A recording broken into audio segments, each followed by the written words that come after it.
Now everything you say has potential to being either like in the show or before and after when James puts like the weird bloopers in.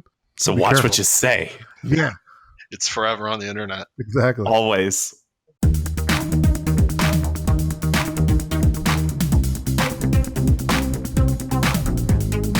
Welcome to the Good Games Podcast. My name is James. That was way louder and more like action packed than ever before. Yeah, well, it's a special occasion because we're not the only ones here. Now, I'm Leo. I'm here as usual, but we have someone else in the midst. Yep. Whoa! Who was that? John Shehata. Oh, man. The way you just said your name was like you just chose a character in a fighting game. John Shehata. Like, I really want to play that game where the three of us are on the roster. yeah. So after last week's strategy game episode where I really struggled coming up with my list of strategy games because I don't play a whole lot of strategy games, and being confronted with this week's topic, which is shooters and PlayerUnknown's Battlegrounds, I felt way out of my depth. So we are having John Shehata on the show, who plays way more shooters than me, at least, and who has played a whole lot of PlayerUnknown's Battlegrounds, which is our main topic today. Indeed. Glad to join you guys. Yeah, it's Welcome, good to have you. So what's been going on with you guys? You first, John. Tell us about your week. I got a Nintendo Switch recently. Yes! Oh, man. So I've been enjoying that. Picked up Breath of the Wild as recommended from the other guys here. And just been enjoying it. Yeah! It's safe to say, I think, that really it was because of us that you got that in Breath of the Wild. And, you, the listeners out there, like, if you listen to us, you're going to get so much out of these games. You just got to trust us. Yeah, episode number 1, Breath of the Wild. Yeah. Yeah, I was torn between that and Super Mario Odyssey, and I think it was a pretty clear choice after the recommendation. So I'm glad I went. Mario's also really good, but I mean, you can't go wrong with her. Yeah. I mean, I'm sure eventually you'll play both. Yeah. So what's been going on with you, Leo? Well, I mean, pretty much the same as before. A lot of League of Legends, a lot of Magic tournament practice, and a lot of drumming. The drumming has gone very interestingly. Like, it's the first time, like, actually trying to record anything, like, myself. Mm-hmm. Like video recording and video editing and uploading to YouTube and all that stuff. So it's been a lot of learning experience with that. So it's taking a little longer than expected to get like my first episode up there. But okay. I was looking for your channel the other day. Yeah, didn't quite set off as quickly as I could, but I think this week it's definitely going to happen. So look out. Ooh. Yeah, I have been I don't know, just playing video games and just hanging out and playing video games. Well, I know one video game you played this week. Yeah, which one's that? I know because the three of us in this room all played it. The three of us in this virtual room all played PlayerUnknown's Battlegrounds. Dun-dun. So being the person who has played the least of this type of game, I'm going to ask, I don't know, either of you can take this. What the hell is PlayerUnknown's Battlegrounds? That's a good question. I'll take it. Yeah, take it, Shehata. I would describe that game as basically battle royale, third person / first person shooter. At the basic level, a battle royale game is named after like that old Japanese movie Battle Royale, in which the last man standing or woman is the victor. So think Hunger Games, think Battle Royale, the Japanese movie, think King of the Hill, sort of. Mm-hmm. But what's interesting about these games, there's others like it now, is that you start out with virtually nothing and you have to find everything like to gear up, as it were. You don't have really any guns, you don't have anything for protection, but you find ammo, guns, gear, and then try to kill other enemies and they drop their gear, so you can always get better gear just by killing other people. And eventually when you're the last one left, you are the winner chicken dinner. Yeah, I've heard of this mythical winner winner chicken dinner, and I played, a handful of PlayerUnknown's Battlegrounds, PubG, and definitely didn't get a winner winner chicken dinner because I realized A, I'm bad at shooters, and B, you're in a competition with like 100 other people, so the odds are not in your favor. They're not, and yet the chicken dinner is this trophy that everyone thinks about. It's kind of tantalizing. You drool a little bit, and it's this holy grail. And you want it really bad. But at the same time, there's a lot of people who just kind of on a regular like get like, I don't know, like 1 or 2 wins a day, which is pretty impressive. What? Yeah, it's like, I mean, streamers, Okay. and people who effectively get paid to sit there and play the game all day. Who's that famous streamer? There's Ninja, or not Ninja. Ninja plays Fortnite, but there's another guy, Mr. Disaster, or You're talking about Doctor Disrespect. Doctor Disrespect. There you go. He's a legend, right? James, you know who Doctor Disrespect is? No. Okay. Oh, wait, James, for real, you need to check this guy out. Listen to me. Doctor Disrespect is a Twitch personality. It's the first of his kind. He's not Leo Jerez is live on Twitch, right? He's not that. Uh-huh. He's a guy who's acting as a character named Dr. Disrespect with full green screen, a full costume, right? He has like a wig, like a mullet wig, sunglasses. He always has his headset on, like this weird bulletproof vest thing, and a thick mustache. Cop mustache. Right. Big handlebar, like biker stash, right? Like super, like ridiculous. But he has this personality that he portrays of being like this, I'm the best. I'm the 2-time back-to-back 1993, 1994 blockbuster video game champion. This is what he says like the beginning of every episode. Like, I would say he single-handedly is responsible for making PUBG very popular since he streamed it so much. Yeah, he really is. He has like 30,000 streamers watching him like at any given minute of the day. And I would say, I would go even further as to say he single-handedly has changed what Twitch is capable of, because this guy is making bank off of a fake character that he portrays on stream. Anyway, but yeah, he plays a lot of PUBG. Before we talk specifically about PUBG, there are a couple other games that you can play that are very similar. There are other battle royale games. John, like, what is your opinion about PUBG versus Fortnite versus H1Z1 or all the other battle royale games? I would say that I think after seeing gameplay and kind of watching some of the streams, and I would argue that they're all kind of their own unique twist on those kind of different games. I think Fortnite appeals more widely just because the matches are a little shorter. I think, like I mentioned Ninja earlier, he streamed with Drake.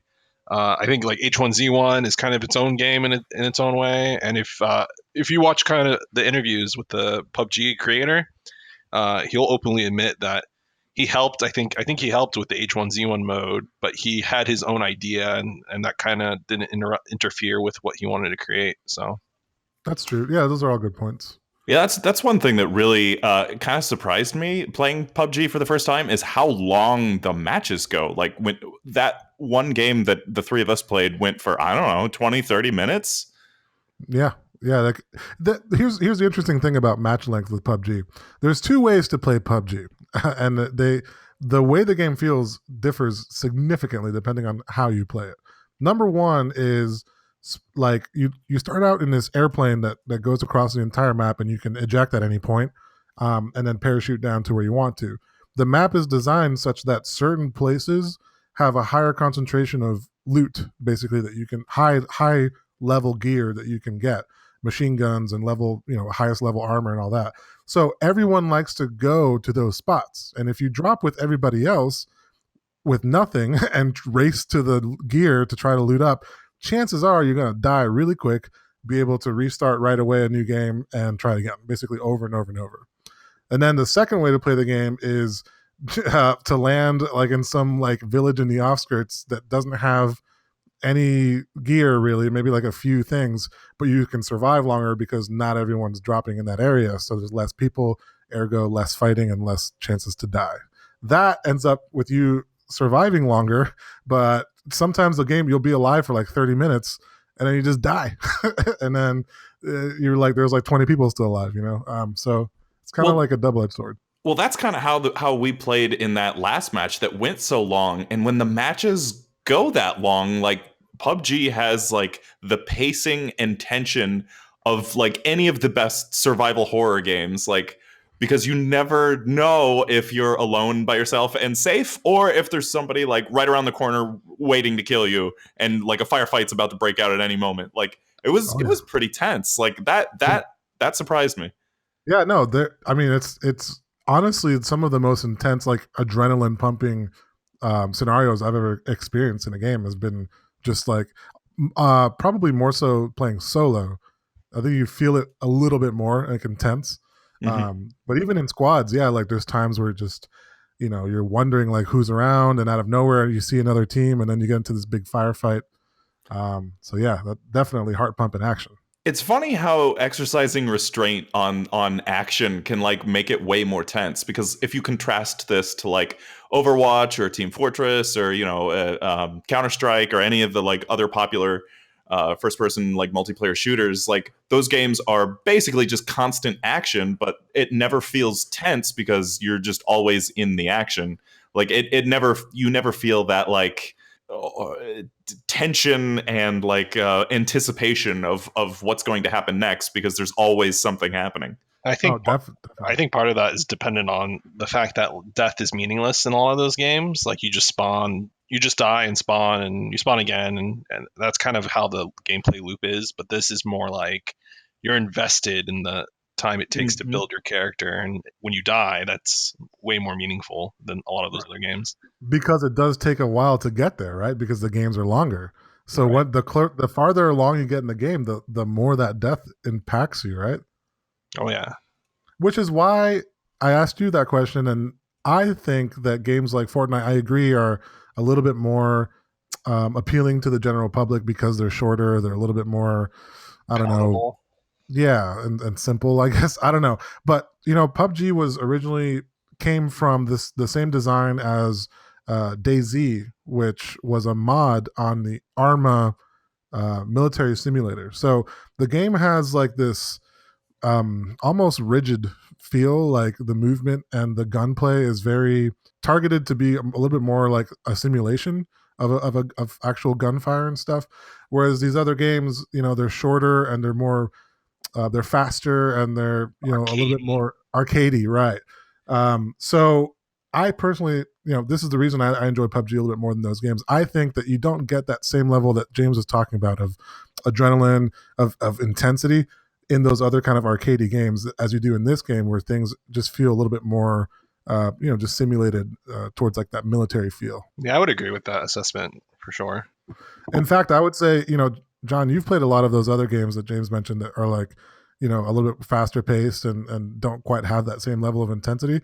And I have too. And coming to PUBG, a lot of those skills didn't really transfer over. Like I found myself dying a lot in this game. Yeah, I think it's because of the different formula. Like a lot of those other games where death is more meaningful, it's still like a team-based match game or it's elimination. Like death is still it's not meaningless, but it's still not as impactful as say PUBG where, you invest way more in a match than you do in a match of like CS:GO where again, death is a little more meaningful there. I think not only is it definitely more meaningful, but also like James, I feel like we didn't really get a chance to play some more and really get into what I like about the squad based play. But the game, you can be played either solo, duo, or squads, and obviously you're solo, and then you have a different number of teammates. Once you get into the squad play, coming up on another team with a 4 versus 4, or 3 versus 3, or whatever, Mm-hmm. the other games have tried to do this, either using some sort of cover mechanics or like capture this objective or whatever. They try to get people to have like a tactical, like way of thinking to a shooter. Like, hey, you have to flank your opponent, and if you're in this type of terrain, it'll make your fighting better. All this stuff. They try to use game mechanics to enforce that. The interesting thing about PUBG is it's kind of like an open field with a bunch of buildings or whatever, and that just puts the hands in the players, and you find yourself doing those tactical things that other games have tried to force players into naturally, like flanking maneuvers and holding objectives, like holding the center of the circle, or holding key points. All this stuff that other games tried to like force on the players, PUBG just happens naturally in these team fights. I wish you could have seen a little bit more of that. I don't know if you remember that being the case with us. Yeah, no, that's super cool. The way that sounds, I was basically just following you guys around like a lost puppy dog. Yeah. I would argue that I think we saw a little bit of that because when we were getting shot at, I think there was a lot of tension there and kind of figuring out where the origin of the shots are. And I've come into situations playing in squads where there'll be like a house, and we know that there's a team of 2 guys left in there, and then there's like a road, and then we hear a car coming, and like I'm with my team, and I'm like, okay, we have to quickly come up with a plan. Do we engage the people in the house, clear the rooms, and then take that as our defensive position and wait for the people coming in the car? Do we let them fight and then clean up after? Like all these like in the moment decisions you have to make. It really feels like you're in combat, which is really impressive for a game to do with not a whole lot to the game, Yeah, that's before I started playing with you guys, I played a couple matches solo, and having never played any of these like battle royale games. I wanted to know what your first impression was going into solo alone, like off the bat. Okay, my first impression was, what the hell is going on? Okay, so I knew the basic premise, which was like, okay, it's 1 versus 100 or 1 versus 99, whatever, and you're in a war zone, and there is a blue circle that appears that gradually shrinks, so it forces all of the combatants slowly together, so the numbers naturally dwindle down. But this game has like an old school PC like hardcore sensibility where like, oh, you'll figure it out. Like there is absolutely no tutorial whatsoever. There's no explaining game concepts. There's like, this game just assumes you already know how to play, which I definitely didn't.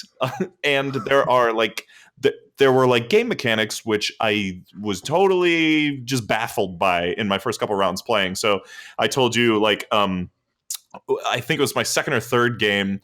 It was like, you are in the red zone. And I had no idea. I still don't really understand what that means. And then I just died in the red zone. It said, did you get hit by the bombs? Yes, I don't know. Yes. That was my first question as well when he said that. That's awesome. But what does that mean? Like, I still don't, I don't get it. The red zone is actually one of the designs of the game that I don't fully understand why they really have it in there, like what the purpose of the red zone is. But what happens is randomly within the safe zone of like the circle that you're going to be safe when the blue is finished coming in to your area, somewhere within there, they just choose a random spot and they call it the red zone, and then they bombard it with shells, like artillery fire. So I think it's a modifier, and I think the purpose, at least from word of mouth, I don't know.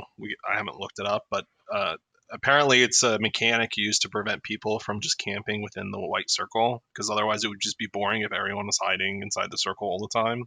So I think the idea is that it's supposed to get you moving if you're a player stuck in the red zone. Yeah, because if you stay in that red zone, like you run the risk that you're just going to get hit by a bomb like James and die. So it gets you moving for sure. I mean, yeah, I mean, it's interesting because obviously the lack of any tutorialization or explaining of game mechanics definitely didn't stop either of you guys. And obviously there's a huge community behind this game who like, I guess all of the stuff just spreads by either word of mouth or like a wiki article or whatever. But like that was a huge barrier of entry to me coming to this this genre that I had never played before, which I don't know if that's a good thing or a bad thing, because like one of my favorite games is Dark Souls, and that game infamously doesn't explain anything at all to you, just similar to PubG. But I don't know, that was something I was just like, what the hell is that? Like just dying and then like not even knowing why you died was like, all right. Yeah, it's a little bit more frustrating though, because like unlike Dark Souls, in this case you have other players involved, so it's a little bit more frustrating. Like when you hear the other players talking and bad mouthing you and you suck. Like what some guy was telling us, like we suck dick or whatever. Like, I don't know. Yes, I enjoyed that. So it's a little bit more frustrating, I think. But I agree. But here's the thing: I'm not sure if it's by design, like in Dark Souls, where they just don't want to hold your hand at all, or if it's just because a lot of these games, and like you said, is this kind of this PC culture. These are games that are released in like the alpha stage or like the early access. Yeah, early access, right. So this was an early access game, and I think in my opinion it still kind of is. Like the game is released on console and all this stuff and officially is version 1, but to me the game is not optimized really fully, and there's still like glitchy parts, and there's no tutorial and all that kind of stuff. It screams to me like a game that's not exactly finished yet. So sometimes I wonder if that's actually why those things are like that. Yeah. I couldn't tell if it was just like this game coming from like being a mod of Arma, right? This is an Arma 2 mod. Yes, it kind of started out like that. Yeah. I didn't know if it was the history of just being a mod and they never bothered to add a tutorial, or if it was like just part of the like they'll figure it out PC game culture, or if this was like an intentional decision to not tutorialize anything. I don't know. Yeah, to the point of it not kind of having that polish of like tutorials and whatnot. I think for the longest time, and I know we mentioned it while I was playing, what we were playing, but the death cam was recently added, like not recently, but that game had a long point in its life cycle where you would die and you would have no idea how you died. You would just die. Yeah, And that's true. it's very brutal because you know you're playing, like I said, you're playing 20-30 minutes and you just die and that's it. Yeah, that could definitely happen. I could see that being frustrating. Yeah. They also added in a recent updates vaulting, which allows you to scale over walls and kind of bust out of windows with a simple spacebar. Whereas originally in the game, for like you said, for a long points in its life cycle, you had to like do this glitchy like jump and crouch at the same time to jump out of windows, and you couldn't really jump over walls, so they were kind of OP. So they've definitely made improvements to the game over the last few months or years or whatever, but I still think the game is not really finished yet. And I think that's part of the reason Fortnite is a big competition for it. I think Fortnite is actually more optimized and ready for release than PUBG is. Yes. I think also what Fortnite has going in its favor. Okay, and disclaimer: I've never played Fortnite, but just looking at like footage and screenshots, that game like looks like it has a much stronger sense of identity, like especially aesthetically, because I mean PUBG is basically just military shooter whatever, but right. Fortnite really looks like it has a personality. Unfortunately, the part I totally agree with that, and I get why Fortnite has kind of taken over the PUBG popularity, but they're two completely different games to me. Like in Fortnite, the Battle Royale mode is a mod of the original kind of Minecrafty play. So they left in the building mechanics and the fact that you can kind of gather materials and build walls and stairs and stuff. So a lot of that game is literally, someone's shooting at me, I'm going to quickly build a wall, surround myself with wooden walls so I can't be shot at, and then take my time and reload and stuff like that. Yeah, I can't say that's my favorite mechanic. It's kind of ridiculous. Like it's a totally different game if you're really in it for like gunplay and feeling like a tactical, military feel. It's totally, you can't play that game, which I cannot play that game. I can't play that either. Okay. Do we want to, I guess, any last things to say about PUBG before we move on? Are you still playing regularly, Leo? Am I still playing regularly? Well, I have a group of co-workers who play. Shout out to them. Okay. Almost every night they play. And I do not play with them. So if I were to say yes, they would probably be mad at me. So I will say that I play once or twice a week. Right. What about you? I will honestly say that I had more fun than I thought I was going to. Only because I don't know, just for whatever reason, I just gravitate away from shooters for, I don't know, whatever, for some reason. So I had more fun than I thought I was going to. Am I ever going to revisit this game in the near future? Probably not. Yeah. Not unless I like force you to or something, right? Yeah, something like that. Yeah, if both of you are on and then you're like, James, come play, like, all right, fine, I'll come play. But yeah. We might do that in the near future. Oh, damn it. All right, well, I guess I'll be playing in the near future then.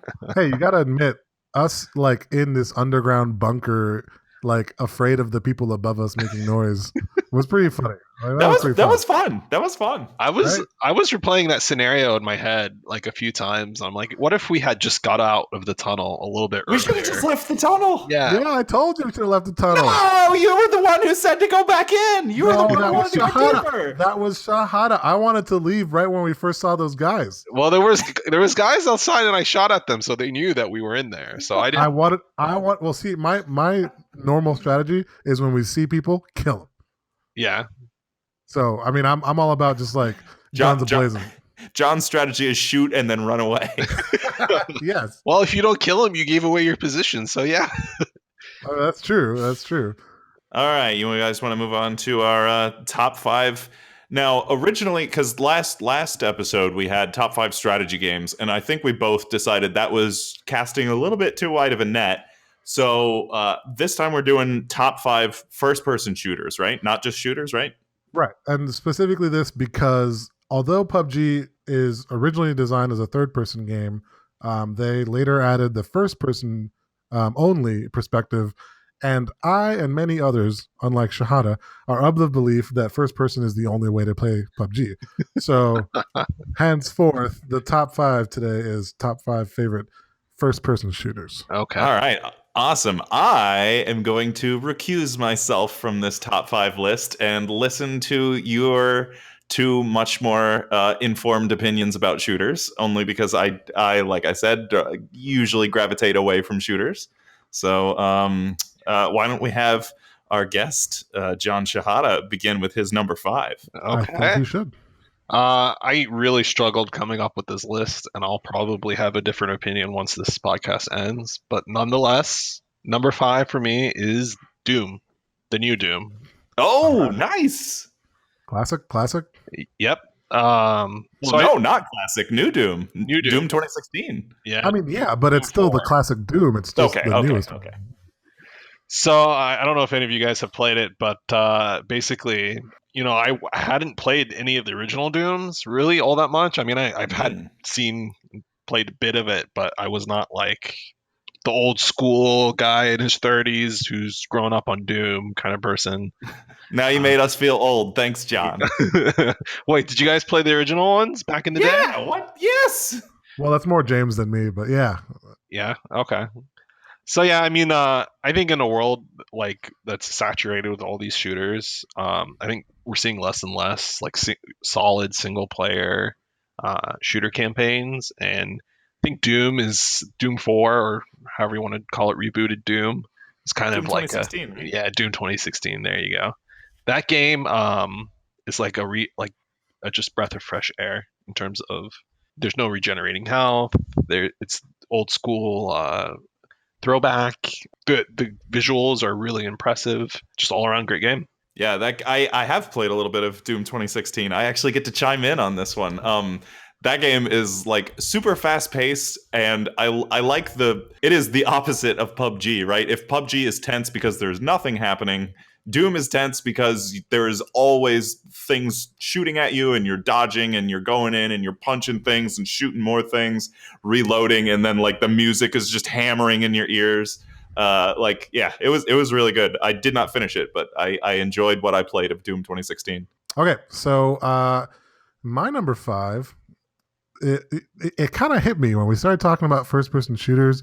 I came up with my top 3 pretty quickly, but then as I thought about my 4 and 5, this one kind of snuck up on me, and I was like, oh yeah, that's number 5. Number 5 is, for the Nintendo 64, Perfect Dark. Oh, okay. All right. That's a goodie, right? You don't always think about this game when it comes to first-person shooters because, like, especially on Nintendo 64, like, the reigning FPS, game was, like, GoldenEye, I think was what everyone remembers. Mm-hmm. Perfect Dark was, effectively a clone of GoldenEye, but they had this kind of sci-fi spin. Was it a completely unique origin, like the story and stuff? Was that? based on anything. I think that was totally all original. I think. Really interesting kind of like world. Almost reminds me of like kind of like Deus Ex sort of thing, and they had like this whole alien concept. It was crazy, sci-fi sort of feel, but the mechanics were that of kind of GoldenEye expanded upon. So I mean, they had newer, like maps and guns and a few mechanics that were different. So it had the same formula that made GoldenEye 007 so good, but a unique spin on the story and setting and stuff that made also the I think there was some like secret like Easter eggs that were kind of like puzzly and stuff throughout all the maps. Yeah, I've had a lot of fun with Perfect Dark. Yeah, PSA, those N64 shooters don't age well, but Well, yeah, of course. It's funny you mentioned that because I think a lot of people were expecting when Microsoft acquired Rare to produce another Perfect Dark game, and it just never panned out. I think that would probably do really well though. Like if they made like a Perfect Dark with like next gen graphics and stuff, like the setting and the story and stuff was so unique that I think a lot of people would gravitate towards that. Yeah, I would love to play a next gen or current gen Perfect Dark. Anyway, let's move on to number 4, Mr. Shehata. So my number 4, I had a hard time placing this on the list, but Rainbow Six Siege is my number 4. All right. Yeah. I figured a competitive shooter has to be, first person shooter has to be on here somewhere, and this is aptly where I placed it. So Rainbow Six Siege, I don't know if you guys are familiar with it, but quick intro. I'm very familiar with Rainbow Six Siege. Yeah. Rainbow Six Siege. It's a game. It's a tactical four versus four. Is it 4 versus? Yeah, it's 5 versus 5. It's 5v5. 5v5. Tactical 5v5, almost class-based shooter. A lot of the characters have these. You start off the game picking a character if you're on the attacking side or defending side, and there's an objective that you usually have to defend or obtain. And so each of the characters have these unique abilities, and I think it's kind of this culmination of kind of the best pieces in all of modern gaming. You have people who have special abilities, kind of like ultimates from like MOBAs or other games. You have destructible environments, which is kind of a buzzword in the gaming industry lately. Like, oh, you can destroy stuff, but this game, the game's maps kind of leverage the destruction and the benefit of the tacticalness. Yeah, there's actual like strategy behind destroying certain parts of the map and stuff. Yeah, you just don't want to willy nilly destroy things because that may or may not break your cover and ruin the match for you. I think also it's not a run and gun, full on Call of Duty action style game or Doom or. So yeah, I think the culmination of all of that, and the fact that it's a reasonably paced match, you're not sitting there waiting forever in between matches, really lends the game very well. If I could think of one word for that game, I would say it's ruthless. There's zero tolerance on like precision, or like if you make too much noise, like if a stray bullet grazes past your ear, you'll feel it. Like it's one hit will kill you. Yes. So it's intense and for many different reasons than something like PubG is. But yeah, really really solid game. My number 4, I think you guys will. Maybe James, actually, you might have more opinion about this than John. I don't know. I also don't know if this strictly qualifies, but in my opinion, it's first person, and you have to aim at things and effectively pull the trigger. Okay. My number 4 is Pokemon Snap. Great. Right? Yes. Good. Very good. So literally, if you not mouse, but as your crosshair reticle went over a Pokemon, it would like turn red to let you know, like at that instant, if you press fire, it'll capture that image. You had to wait for them to be facing a certain way or, be fully visible or whatever. And it was kind of more of a rail shooter than giving you full control. You were on this like roller coaster and all these Pokemon would be flying around. But that game I played probably even more than, as I aforementioned, GoldenEye, the classic Nintendo 64 shooter. I played a crap ton of Pokemon Snap, trying to get all those secret Pokemon and unlock all the little whatchamagadgets. So, you guys have any opinions on that? I love it. That's a great pick. Right. I was so excited to pick this today. The interesting thing about the game mechanic was that like certain Pokemon would only appear for like a split, like a few frames, and only in like the most small little area. And as you said, controls did not really age very well. Like even back then, like trying to move that analog stick to like, you know, that pixel perfect position to get ready for that Pokemon to appear, and you would fail many times, which is actually frustrating. But then you would like repeat the same level over and over, and each time you'd find like new Pokemon and new little like spots or whatever. And if you like had to wait for certain things to interact like in the game, like certain Pokemon would run into each other or cause explosions or something, like, and you'd have to wait for certain things to happen to get a chance to get a picture of the next Pokemon that you wanted. So had a lot of replayability, and you got to see all your favorite Pokemon from the, you know, from the games and the shows and everything. So a lot of appeal to us young kids. John, what's your number? What are we on now? 4? 3? Three. Number 3. Oh, whoa. What's your number 3? So my number 3 is Battlefield Bad Company 2. Okay. Yeah. So this is actually one of the older shooters on my list. Oh, God, older shooters. Come God, on, oh my God, get the hell out of here. Battlefield. Oh my God. Well, it's so old. In the series of Battlefield, there's been several Battlefields that have come out. Yeah. Go ahead. So yeah, basically, I don't mean old.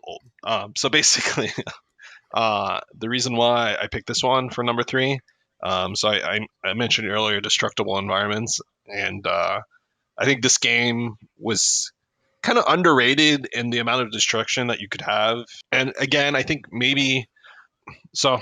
Let me back up a second. It's basically a much larger scale matches, 2 teams.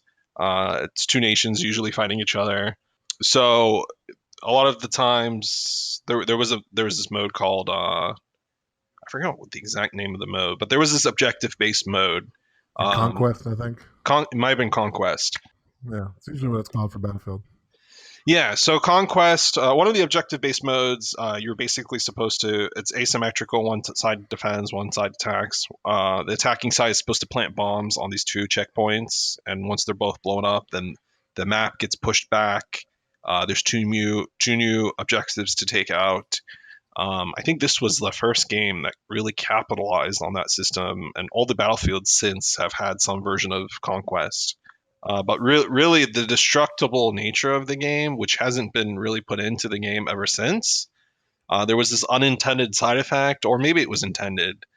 You could take out objectives by destroying the buildings that were hosting the objective, which was really cool. So if you had the hard time against the enemy team, kind of breaking their line, a legitimate strategy would be to kind of sneak behind them, take out some walls, expose the objective for the rest of your team to attack on. And I thought that was just the coolest thing ever. To this day, I still have like really fond memories of Bad Company 2. And there was a rumor not too long ago that they were going to release Bad Company 3, and that got me really hyped up.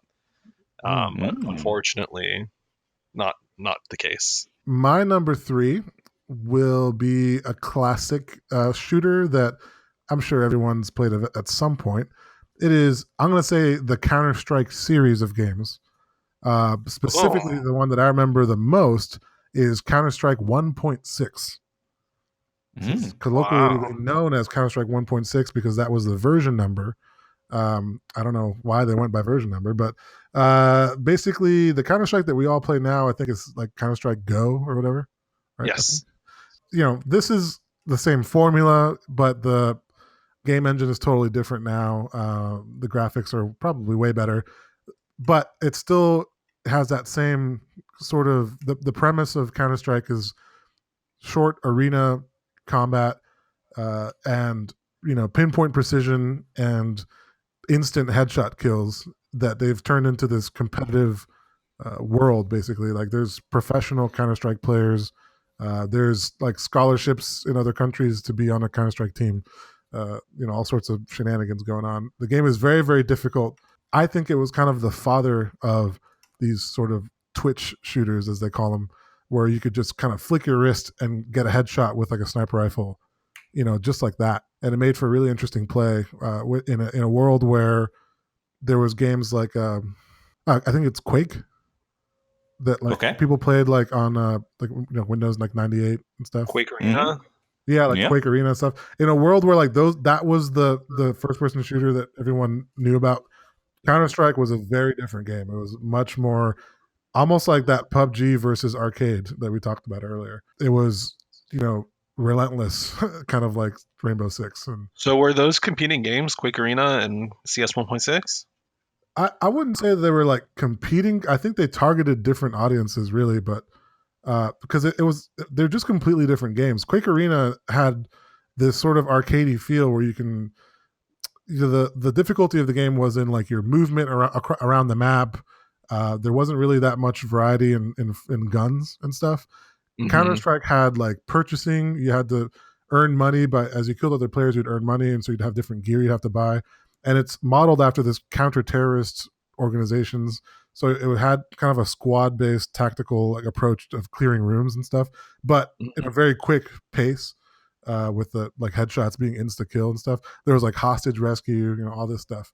So yeah, I think it was the first of its kind. So I don't know that it was really a competition, to be honest. But I think that paved the way for many of the other games that first person shooters that we play this year. Definitely. I just find it interesting that a lot of these innovative games kind of originate from mods of other games. Just like PUBG is to Arma, and like Dota is to Warcraft 3 engine. You Yeah, know, this game Mm-hmm. spawned off of Half-Life, and it forever changed. Shooters. that's why all you game developers out there, make sure you put a good modding system in your game because you never know what next great style of game is going to come out from the game you make. All right, where are we at? Number 2. Number 2. Mm-hmm. Take it away, John. So my number 2 is Titanfall 2. Oh Uh, man, that is high on the list.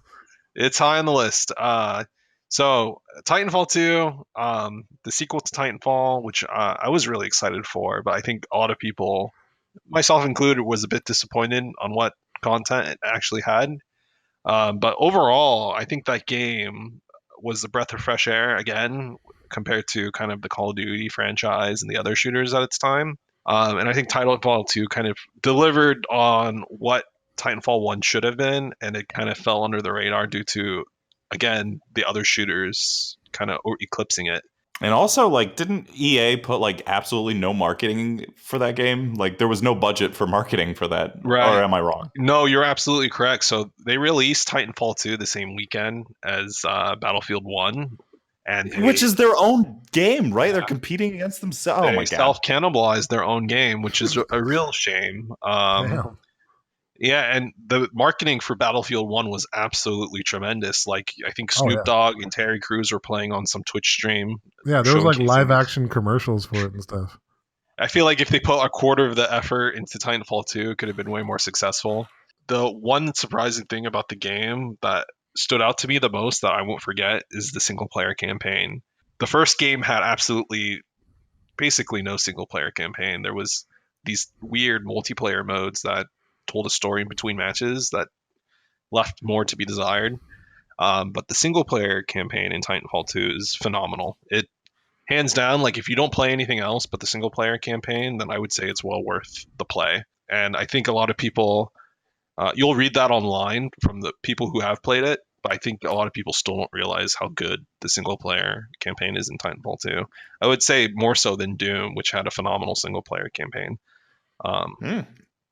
I might need to check that out. Yeah, absolutely. I think there was a lot of good storytelling in the single player campaign. The single player campaign also delivers a chance to test out all the mechs that are in multiplayer. So, in a way, you get to play around with all the mechs, and you don't have to play against other players if you don't want to. But it is also a good starting point just to jump into multiplayer and kind of know what each of the Titans do. And then I think also there's just overall a good blend of like comedy. I think there is a few puzzle elements to the single player campaign, and just this verticality that is not present in any other game. Like, I know Call of Duty tried to add like jetpacks and things like that, and it just never felt as good as what Titanfall offered. It had very, very unique play. The whole concept of being able to run alongside walls and jump around, and like you said, added a bunch of verticality to it. And then you'd call down these titans, and you'd like slide under the legs and jump in the back, and like it was all this really cool action that came with that. Yeah, very good Very series. memorable. My number 2 is Battlefield 2 and the Battlefield series. Battlefield 2 was a game that, like John already talked about, it was even larger maps and even larger player versus player population. Like it can have like, battles sizes were much larger. There was airplanes, there was helicopters, there was different classes that you can load in as, like assault that would have like assault rifles. Medics would have shotguns or submachine guns, and snipers would have sniper rifles, etc. There's people who would get into, like, you'd join a clan and you'd team up with these people and try to play the game more, and you'd try to rank up. Like the more you played, the more you would rank up and unlock more weapons. But there was guys who were wholly devoted. They had at home like joysticks, like James has a joystick for a Star Wars TIE Fighter game. TIE Fighter. People were just sitting there with joysticks and rudder pedals and a yoke or whatever, and were just 24/7 helicopter pilots. Like they were the best helicopter pilots in North America. And literally all they would do is get in a helicopter, and everyone would be like, "No, let him fly. He's the best." And he would just take the helicopter, load up on dudes, fly to the objective, let people jump off, and then fly back to base and rinse, repeat. Like that's all that guy would do. But they were the best at it. So it was a game that you literally could find a niche and be the best that you can be and join the army effectively in this virtual world. And the combat felt very much large scale, because the maps were so big and all the vehicles were there. You would join up on squads that were smaller, units of 4 or 5 people in the larger teams of like 64. So you would have your own. Actually, I think in Battlefield 2, they had a specific communication system where your squad leader could talk to the other squad leaders on a different channel, and then they can also talk to the commander, who could look at the map overall and like tell the squads where to go. So they had this structure of it where if you're just like a peon, just a regular infantryman, you're just waiting for your squad leader to tell you what to do. But he was on the comms talking to the commander, like, hey, where are we supposed to go? And like, hey, command's telling us we got to go take this objective, So it had this really cool military feel like that. Anyway, Battlefield 2 and the Battlefield series, that's my number 2 spot. John, give us your number 1 first-person shooter. Number one for me is Overwatch. Oh damn! Nice, yeah, good choice. Oh, yeah. Overwatch. I don't think there's much need for an introduction here, but I think Overwatch kind of took what Team Fortress 2 did back in the day, and just really somehow brought the magic back and then some. I think that game is really shines and competitive when you have a full roster to play, or full team to play with, that you regularly play with on a either nightly or weekly schedule. But even casually, that game is just fun to mess around with. All the new characters, they're not my cup of tea. I think the original roster is definitely has a special place. Like I'll always never get tired playing any of the original characters. The newer characters, some are hit or miss. But yeah, that is that same experience that I had moving to my number 1, which we've already talked about, is Rainbow Six Siege / the Rainbow Six series. Okay. I played a lot of Overwatch and then tried Rainbow. I was in the mood to play a competitive shooter and really do well. And I found that Siege had, at the time, a little bit more of an ability to, you can kind of carry the game yourself. It was a completely different game though, so there's a learning curve. But once you learned, you were able to completely take control of a game in the competitive scene and win. And you didn't have to depend so much on having a good squad of teammates to get you to to victory. Basically, we already talked about Rainbow Six Siege and how great the destruction mechanics and everything were. So I won't really talk too much more about that. But who's your favorite operator in that game, or operators? Yeah, the operators are split between attacking and defending. They have a different set of operators in Rainbow Six. And for attacking, originally I played a lot of Thermite. Okay. And he was one of my favorites. He was like one of the only 2 hard breachers that can breach a reinforced wall. Yeah. So I liked that utility. But Just so the audience is aware, reinforcing a wall is something you can do towards the beginning of the round if you're on the defender side, and that just makes it hard for the attackers to get, to destroy the wall and make it past. right, effectively, if you don't have a hard breacher and you can reinforce every wall in a room, then you can't get in. Yes. So I liked his usefulness in that sense. So I still play a lot of Thermite, but more recently, like a few months ago, they added a new couple of operators, and the new attacker operator, which I really enjoy, is Dokkaebi, or as I like to call her, my Dokkaebi. Yeah. And she's this cute little Korean girl, and that ass, But anyway, she has she doesn't beat out Tachibana. She has a hacker device that her whole concept is the little demon, that's what it means, I guess, Dokkaebi, and it's a trickster, So she has this phone hack, and all of the operators' phones will vibrate if she activates it, so it lets you know immediately where people are in a room or on a map. Oh, I was wondering what that was because I started playing recently, and I'm like, I got a little notification. You're going to be found out in 5 seconds. Yeah, I'm like, what the hell? You have to if you press the button, you'll see the cinematic, like an animation of you taking your cell phone out and trying to shut it off, because she's basically hacked your phone and made it vibrate so that she can hear where you are. So that's my more favorite attacking operator. My defending operator, which is kind of along the same vein, is Caveira. Oh, okay. She is kind of an assassin stealth-ish operator. Her special ability is that she has a mode that she can activate, and her footsteps, which are normally very loud in that game, are very, very quiet. Yeah. And then if she knocks someone down but doesn't kill them, which she has a gun that helps her do that, she can interrogate them and then find out where all the enemies on the map are for a few seconds. That was a very powerful skill when I was playing that game. It still is. Unfortunately, she has very little armor and can die very quickly. Very easily. Yeah.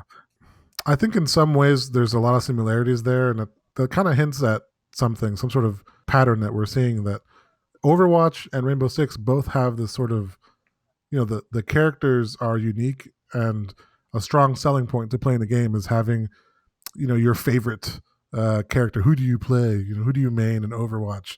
Who do you main in Rainbow Six? The little intro videos for Rainbow Six is actually surprisingly well done. It's fun to watch those, introductions and kind of decide what you're going to play next based on that. It gives you a sense of identity too when you have your character that you play, because they're so different, all the characters. When you are good at a certain character, maybe better than other people, it gives you that sense of identity and that sense of this is my main, this is my character, this is who I am. Exactly. This is who I cosplay. I cosplay Caveira, or whatever. Sexy Brazilian chick, I'd like to see you cosplay that. That is our top 5. James, are you alive? I'm glad to see you're with us. Yeah, well, I'm here. I feel we're leaving James out. Well, let's not leave me out anymore, and we can skip ahead to our endorsement. Yes. I don't know section. if we told John about this. John, do you know we'd like to endorse stuff at the end of our podcast?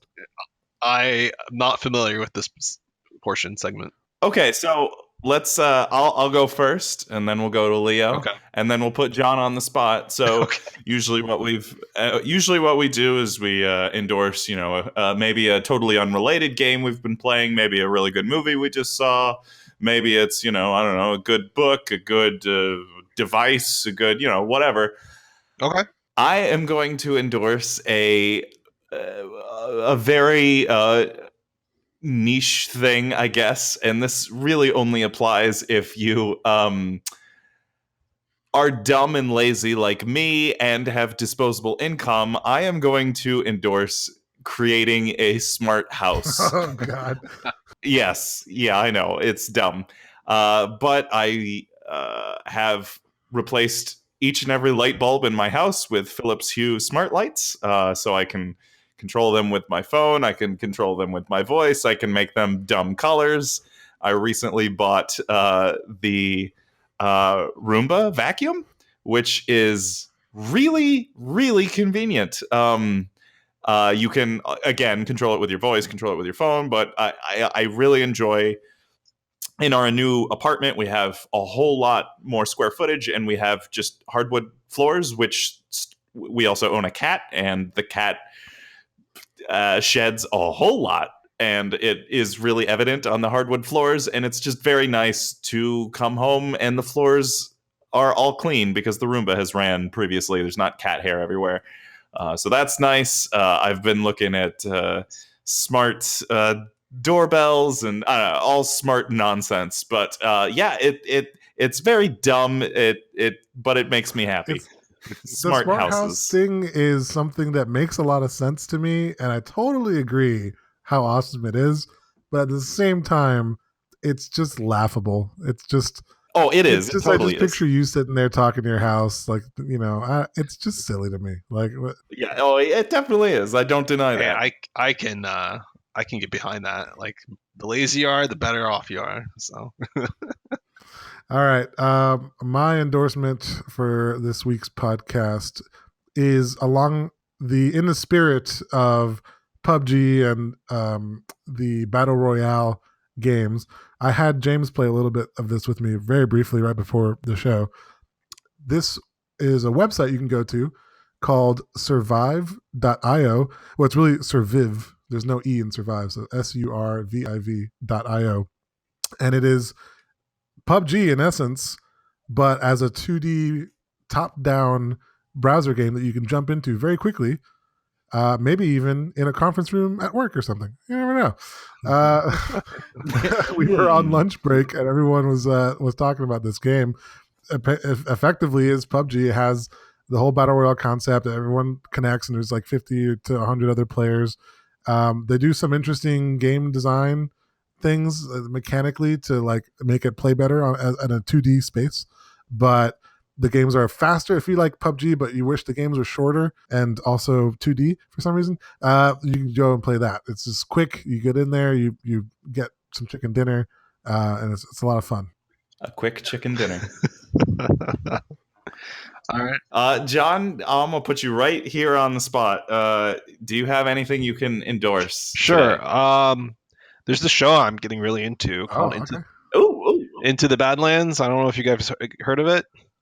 That's the one with like the martial arts. Yeah. It's fantastic. Looks dumb to me. Yeah, it looks dumb. Yeah, it looks really dumb. Yeah, it is. It's very dumb. It's very dumb in a very good way. All right, sell me on the show. What is it about? Come on. Okay, so the premise of the show is that it's some point in the future. It's a post-apocalyptic setting where the world has regressed into these societies where there's no advanced technology, or there's very limited advanced technology, and so people now fight with martial arts to determine control of certain things. But basically, the main character is this guy named Sonny. He's the regent for the government that he's in, which is basically just a title that means he's an ultimate badass. But kind of the choreography and the special effects are over the top, and that's why I love it. There's like insane, like it's really over the top, and that's why it's like extremely pleasurable to watch. But there's these scenes where like someone throws a shuriken and then like 5 guys fall to the ground, and no, that over the top is basically what it looks like. It just looks over the top. Yes, in a lot of ways, it's kind of like The Room, but The Room is kind of funny in its production. Not The Room. Sorry, what? I jumped there. Not The Room. Was it The Protector? The Protector. Oh, okay. Okay. Room, like we just talked about that. Whoa. Whoa. Yeah, my bad. So it's like The Room, but Tommy Wiseau has kung fu. I would also watch that would be movie. Good, actually. Yeah. So it's like The Protector, but I think it's a little more serious, and the universe is a little more interesting in terms of why he's fighting, and he doesn't really want to fight anymore, but he's kind of stuck having to fight, and so okay, yeah, pretty good. I would recommend it. Season 1 and 2 are on Netflix. It's an AMC show.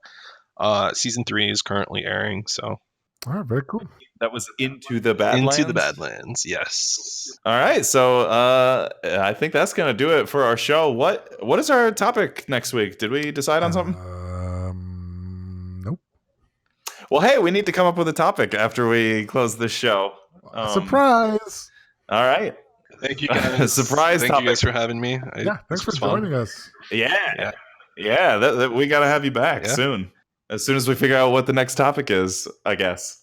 All right. So for the Good Games podcast, I am James. I'm Leo. I'm John. And we'll see you next time. See ya.